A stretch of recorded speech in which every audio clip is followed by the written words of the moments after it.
Family Center Rounds is one piece that changes the power structure of the hospital, so families are empowered to participate in helping make better decisions for their family. It also increases the efficiency in the hospital by having most of the caregivers involved in the family, involved in the initial decision. Hi, sorry to wake you up. Okay. Holly, I'm one of the senior residents. Hey, pretty girl. So we're done messing with it. Okay, here, we'll cover it up so we can't see it. There you go. We heard that she was taking oral medications previously. Yeah. And it wasn't helping out that much, so you guys came back in. Okay. So kind of what we're going to do today, throughout her treatment right now, is that when they have these abscesses, the best thing we can do is open them up. Once you get a sense how deep it is, you may not even need to repack it daily.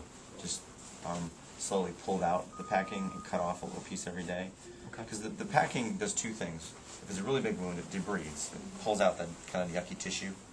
But the other main thing, and you already said this, is it keeps the skin open so that anything that does develop can drain out. And you can, repacking doesn't help the drainage really per se, it's just keeping it open. So once you're pretty convinced that it doesn't really need to be debrided very often, you can just go to keeping the packing in, just pulling a little bit out every day. So hopefully we can get you home doing that.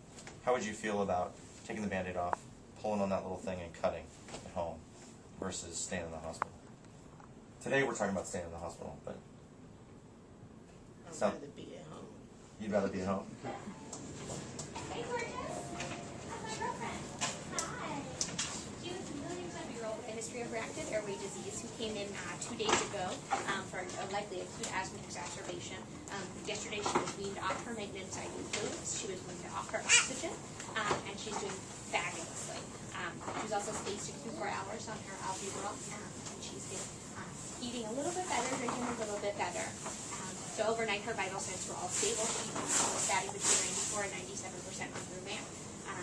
And she was doing great. I saw her this morning, and she was sleeping. She's breathing comfortably. She was in absolutely no respiratory distress. I did not hear any wheezing on her exam. So in summary, this is Peyton. She's our 2-year-old female with a history of reactive airway disease. Plan for her right now, as far as her asthma is concerned, we'll send you home with 2 more days of the prednisone, so she'll finish 5 days total. Today she'll get her 3rd dose. We'll give you 2 more days at home. She'll also continue on the albuterol every 4 hours as needed at home. And then pulmonary actually scheduled you for an appointment with Dr. and let them know how she's doing. But if you can call them as well and get her a doctor appointment.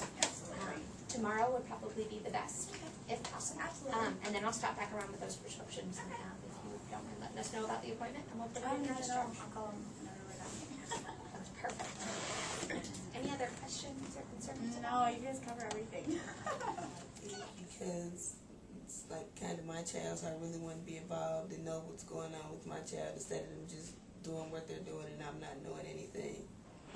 I personally think it's great because that means that they really want to get down to business and find out what we're doing. And I'm glad that they include my opinions or, because she is my child ultimately, and I think I should be able to help with the responsibility of her case. Oh, you eating pizza? Here, can Mommy have some pizza with you? Hey, can you give Mommy a plate? Look, can I have a plate and a cup for some pizza?